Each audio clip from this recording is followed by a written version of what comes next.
Welcome to Just So Sewing, and today we are going to sew a long sleeve toddler boy shirt.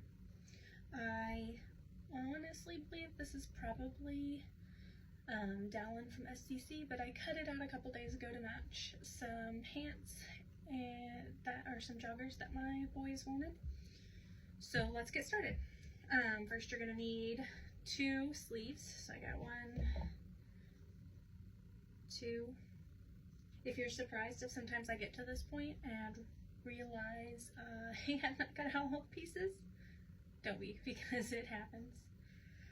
So next up we've got these are the bands that go around the wrist to close to the, for the end of the sleeves. So we have 2 bands here. These are banded, not hemmed or binding. This one's a banded shirt. This is a little bit oversized if it is Dallin. This is our neck band. This is a lightweight double brush poly. Like you can probably see kind of my finger through it. You don't notice it on, but if you hold it up to the light, you definitely can see through it. I got it maybe from Fabric Fabulous a while back. Not sure. My stash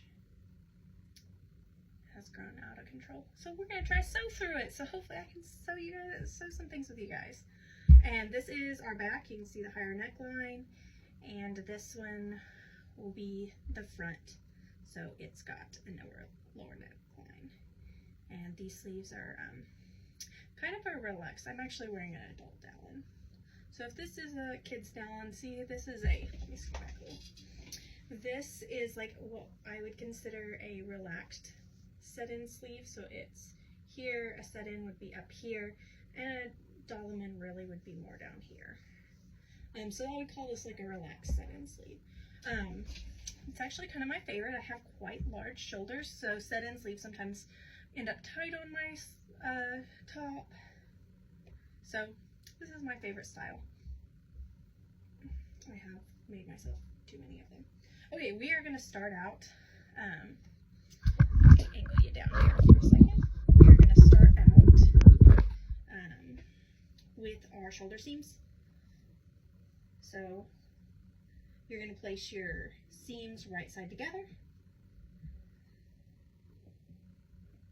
right here, and then you're just going to sew right across here on both sides. You can pin them. If you're just getting started, I absolutely suggest you pin them, but do whatever is comfortable, or clip. I don't use pins. I should say that.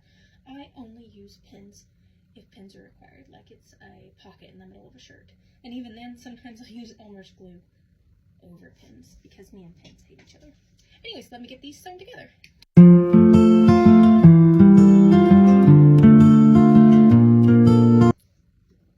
Okay, if you can see, my seams are now sewn together, so we will work on the sleeves. If this is not your first time joining me, then you know you're back for my hilarious commentary and lots of mistakes, because we make them in sewing. Seam ripping is our friend. Sometimes we get a little overconfident. So for our sleeves, I am going to, this pattern is a pattern that does not have, I actually saw this talked about on a forum the other day, has fold over. There's my scissors.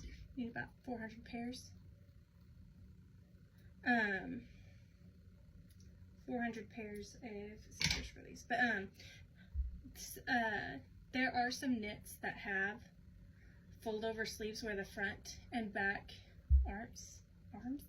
I'm gonna have to Google that and make it tell me how to say that. I don't think I've ever said that out loud in my life.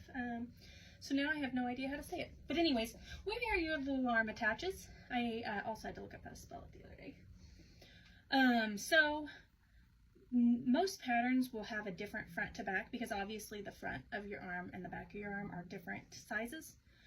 But there are some patterns, specifically knits, that do this. And this is actually, this is what I mentioned in the comments to one of the ladies that was like, I've seen it. It happens. It does.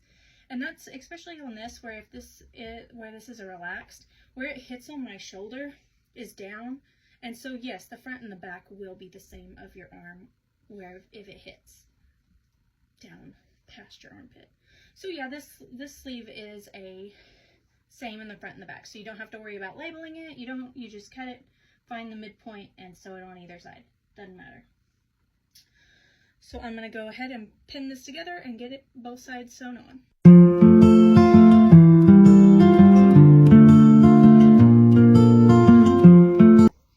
Okay, as you can see, we have our seam. I meant to tell you, go right sides together and you just sew around the curve of the arm. You will, up here on the arms, might have to pull just the absolute slightest to get it lay flat, but do not pull very much because you will end up with wavy seams. You can top stitch these down. I do not on this lighter fabric. Some of my thicker fabrics I probably do. The next thing you're going to do is fold it in half at the shoulder seams, so you can see it here. Maybe push my, so you can see. Here we go. I'll just lay one side since that's easier to see. I need a bigger table.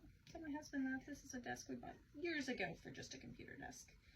My office, as I'm sure many of your offices are, or sewing rooms, is a Mod Podge of all the furniture that we didn't need in other rooms. It's fun, it's my space, and I enjoy it. So next, we are just going to sew all the way from your the hem of your shirt up around to your sleeve.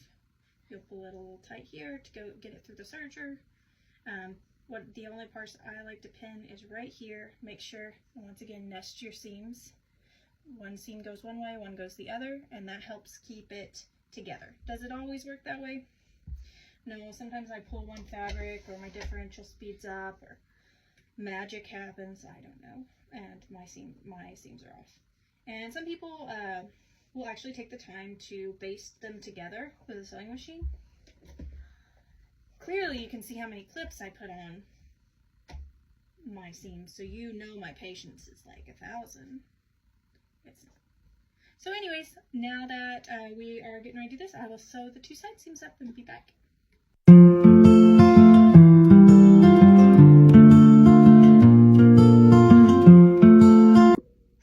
Okay, as you can see, we've got our side seams all put together here.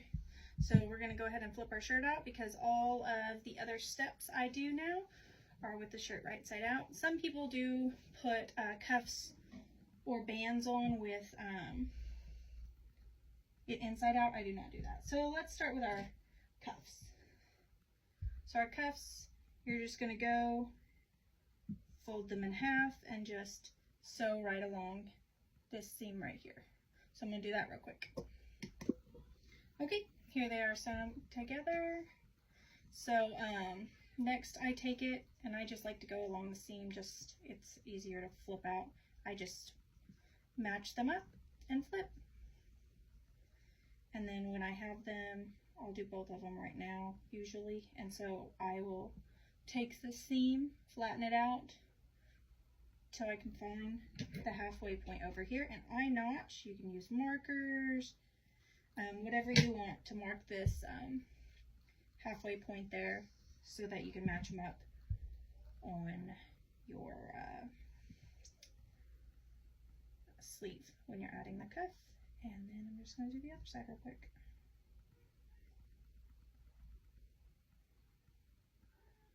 I see real quick. I'm sorry, I'm not the fastest person. I could speed these videos up, but I'll figure it out. Thank you for sticking with me. Okay, so now on this sleeve, I go ahead and do the same thing. Find your side seam, match it up, put a little notch right here. Now with cuffs, you have to pull them to match usually, because they should be just slightly smaller. That brings the sleeve down to the wrist and keeps it from falling if it fits correctly off the arm if it's a little too long. So here we are. Make sure nest your seams, pin, sleeve. These are going to be bigger sleeves. This is an oversized pattern, so the sleeves will come down to a smaller cuff. They will not just be straight across. There we go. Now we're pinned to half. So I am going to sew them together.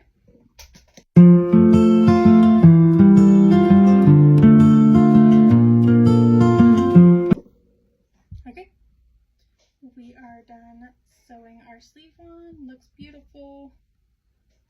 Our sleeve cuff. Something to note.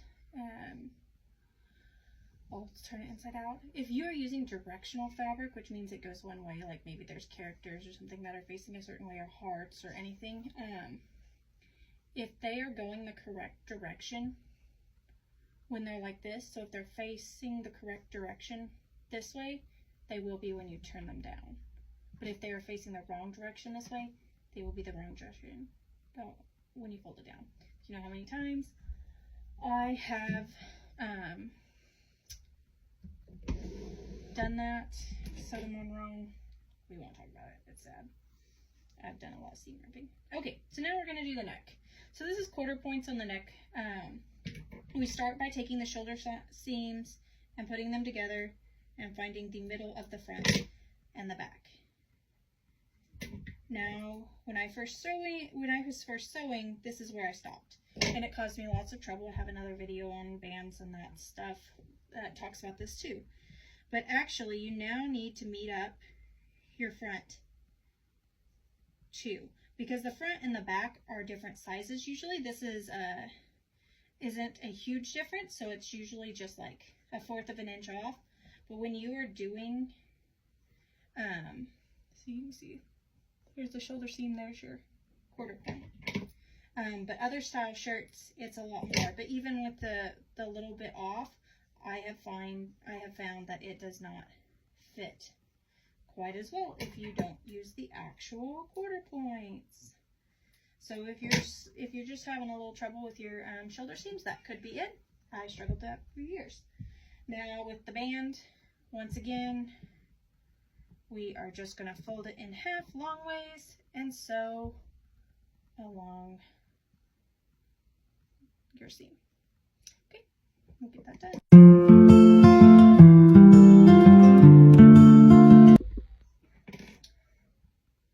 Well, I recorded this once and then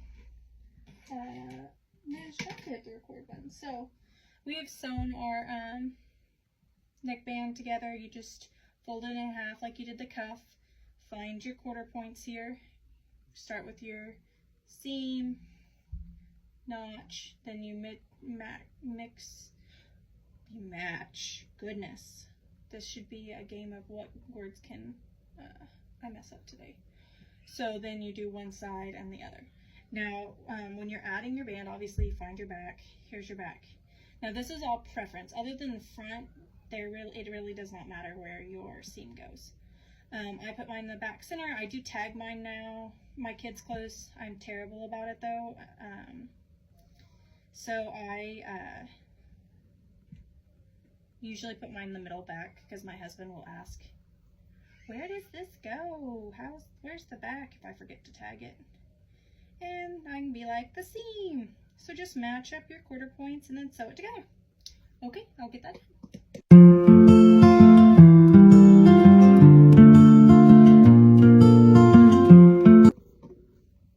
Okay, so we are now done with our neckband. There's the back. Here's the front. Look how nicely that seam lays. We are still going to go ahead and top stitch that and top stitch or cover stitch, whatever you want to call it, my neckband, and then we got to hem it. So the neckband, now this will be the game of, what can we do? I am going as light, like as loose as I can. This is my foot pressure. I go as light as I can on this thin of DBP, double brush polyester, because yeah, it puckers real bad. Not so much on the neckband, but it will on the hem. So we're gonna probably have to play with it. We might end up having to rip it out just to get it right. So now I'm gonna do the neckband.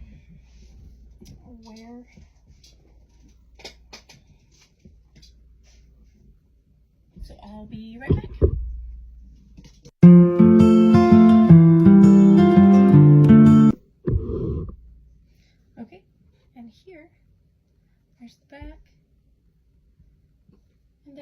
the front of our shirt. It looks a little funny at this camera angle. Looks normal here. But this is what the inside would look like. Let's see if I can scoot back a little so you can kind of see it. Obviously, it blends in pretty well. So a lot of times I will use white thread or green. I would color match the thread on the inside. This is white on the inside. I don't tend to, but where the neckband I could have changed over. It just depends. I'm not selling this one. This is for my kids, so I did not do that. Okay, so now we're going to do the hem. As I've said in other videos, I tend to wing it. This, I believe, is a 1/2 inch. A pattern that calls for a 1/2 inch. Oh, and if you guys want a little laugh, I did start trying to top stitch that and hadn't pushed my looper back up in the correct position, so it did nothing. It just was sewing.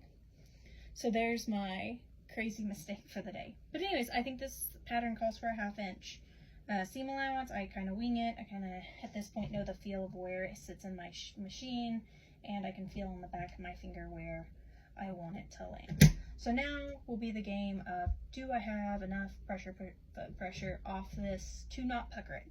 So here we go.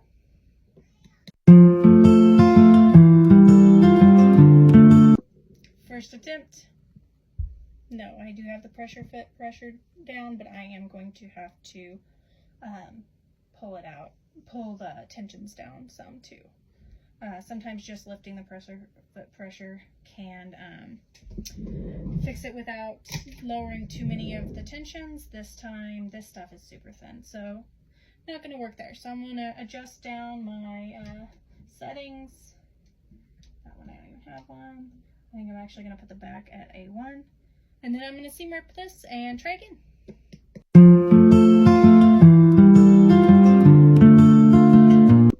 Okay, we finished that. Let me start on the seam that I started on. So if you look here, this is where I started at, and I started with mine at 2, 2, and 0. You can still see the tunneling there. And holding it up's worse, but I went to all zeros. It's still all zeros, no foot pressure. It's still tunneled bad. Like, I don't know that there, I mean, it wasn't terrible. It'll sit pretty flat. You can see on the back here.